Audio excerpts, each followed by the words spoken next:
Alors, imaginez un marché numérique qui pèse 2 milliards de dollars, mais où presque personne n'ose payer en ligne. C'est ça le paradoxe algérien qu'on va décortiquer ensemble. Un marché absolument colossal, mais qui est freiné par un défi. Et quel défi? Et du coup, la question qu'on se pose, elle voit vraiment 2 milliards de dollars. Comment on fait pour percer sur un marché où 83% des acheteurs potentiels, ils ont la trouille de cliquer sur acheter? C'est un vrai casse-tête et on va essayer de voir comment on peut le résoudre.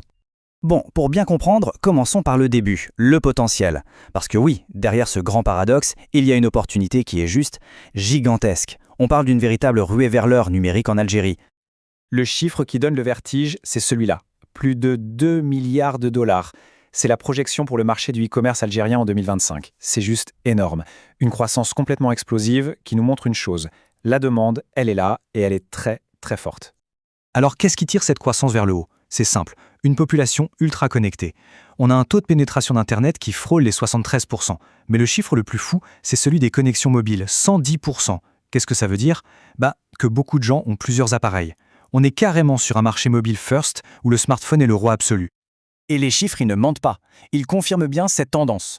Plus d'1,5 milliard de dollars pour le e-commerce déjà aujourd'hui, quasiment 25 millions de personnes sur les réseaux sociaux, des milliards de dinars qui circulent via les paiements mobiles. Bref, tous les voyants sont au vert. L'écosystème est là, il est mature et il est juste prêt à exploser.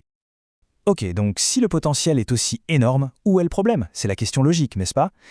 On arrive maintenant à l'autre côté de la médaille, le fameux paradoxe, ce qu'on pourrait appeler le grand mur de la méfiance. Et voilà le chiffre qui vient tout chambouler. 83%. C'est énorme.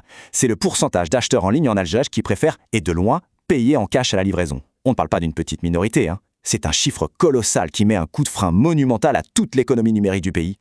Mais alors, d'où elle vient cette méfiance? C'est pas si simple, les racines sont profondes. D'un côté, il y a bien sûr la peur des arnaques, de la cybercriminalité. Mais il y a aussi ce besoin, très humain finalement, de voir le produit, de le toucher avant de sortir son portefeuille. Ajoutez à ça un attachement culturel très fort au cash et parfois de mauvaises expériences passées qui ont laissé des traces, et vous avez le cocktail parfait. Donc le point central, c'est vraiment ça. Ce fossé de confiance, c'est le principal goulot d'étranglement de toute l'économie numérique algérienne. C'est ce qui bloque tout. Un simple site web, aussi beau soit-il, ça ne suffit plus pour rassurer et combler ce fossé. Du coup, la grande question, c'est comment on fait pour surmonter ça? Une solution assez innovante est en train de voir le jour. C'est une approche hybride qui vient jeter un pont au-dessus de ce fossé de la confiance. Et pour ça, elle combine le meilleur des deux mondes. La chaleur humaine d'un côté et l'efficacité de l'intelligence artificielle de l'autre.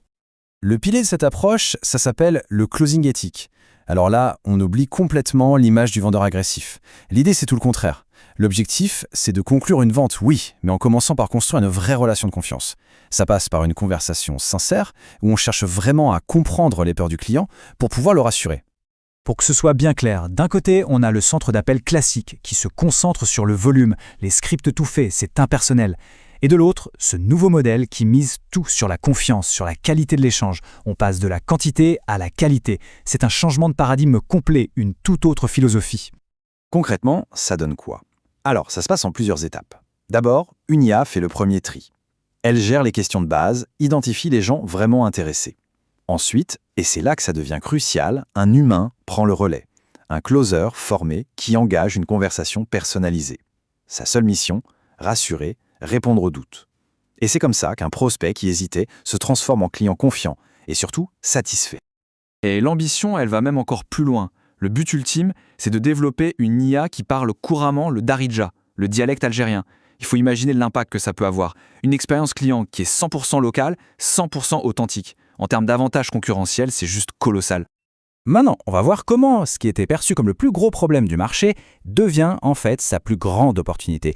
C'est un retournement de situation assez génial. Cette citation résume parfaitement l'idée. Le principal frein du marché, ce manque de confiance, est paradoxalement la plus grande opportunité. En gros, le problème n'est plus vu comme un mur, mais comme la fondation sur laquelle on peut bâtir la solution. La friction, ce qui gênait, devient le moteur de l'innovation.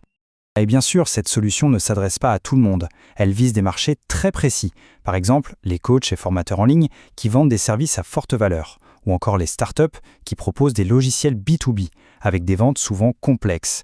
Et aussi le e-commerce haut de gamme, qui lutte en permanence contre les abandons de panier. Le point commun entre tous, pour eux, la confiance ce n'est pas un plus, c'est la condition sine qua non de la vente. Et tout ça, ce n'est pas juste une belle idée sur le papier. On parle d'un marché très concret, estimé à 450 millions de dinars en Algérie dans les 3 prochaines années. Ça veut dire qu'il y a une grosse opportunité économique pour ceux qui arriveront à vendre la chose la plus précieuse et la plus rare sur ce marché, la confiance. Pour terminer, prenons un peu de recul. Et si ce modèle qu'on voit naître en Algérie était bien plus qu'une simple solution locale? Et s'il s'agissait en fait d'un modèle pour l'avenir de beaucoup d'autres marchés? C'est la question de fond qu'on peut se poser. Est-ce que cette alliance entre l'empathie humaine vraiment adaptée à la culture locale et la puissance de l'IA n'est pas justement la clé pour débloquer le potentiel immense des économies numériques émergentes? Pas seulement en Algérie, mais partout dans le monde où la confiance est encore le maillon manquant. C'est une piste de réflexion vraiment passionnante.